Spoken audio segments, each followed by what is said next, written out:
What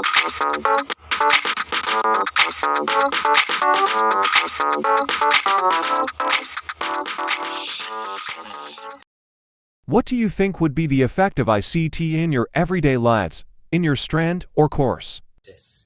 I think ICT has a big effect on my everyday life, especially in my strand courses. It makes things a lot more convenient and faster. For example, instead of writing everything by hand, I can now use laptop or phone to type my notes, do research, and even submit my assignment online.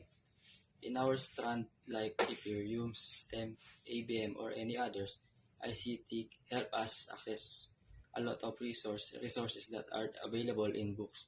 We can watch educational videos, join online discussion, and use apps that help us study or organize our. Learning ICT is a big impact to daily in my life, especially to my course. It helps me do to research and complete school tasks more easily. It also provide communication with teacher and classmates. Through the email and online platform, I learned to use the digital tools that are used for both school and future job overall. ICT makes student lives easier and prepare me for the Communication and connectivity enhance communication. ICT tools like smartphone, social media, and instant messaging app have revolutionized how people communicate, making it faster and more efficient. Global connectivity, people can now connect with others worldwide, breaking geographical barriers and fostering global communicate and collaboration. What do you think will be the effect of ICT in your everyday life, in your strand and course? For me, ICT's impact on my daily life and studies is significant. It enhances learning through online resources, facilitates communication with teachers and classmates, and provide access to a wealth of information for research and assignment. Specifically in my strand and course, ICT tools are crucial for simulation, data analysis, and collaborative projects. Give a scenario or situation where ICT plays a big role in solving a real-world problem. Managing a disease outbreak in remote area. A sudden outbreak of a contagious disease occurs in a remote rural region with limited access to healthcare and infrastructure. Traditional communication methods are too slow to coordinate medical health, track cases, or raise public awareness in time. How ICT solve the problem? Mobile healthcare reporting.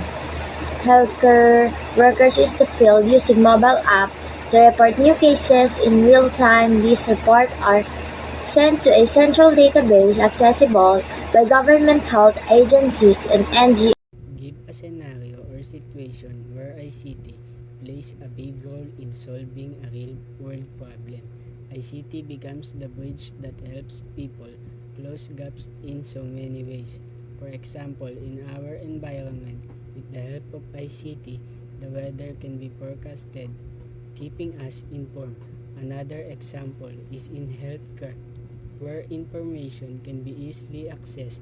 Online ICT is necessary for processing, collecting, and disseminating information, which is fundamental to understanding and solving real-world problems. Scenario or situation where ICT plays a big role in solving a real-world problem. During Typhoon Haiyan in 2013, ICT was crucial in disaster response. Drones and satellite images and damage SMS alert. Import citizens and tools like Google Person Climber helped located missing people. ICT also speed up aid delivery and improved rescue efforts. Satellite phone radio system and mobile network are used to restore communication between rescue team, government agency, and affected communities.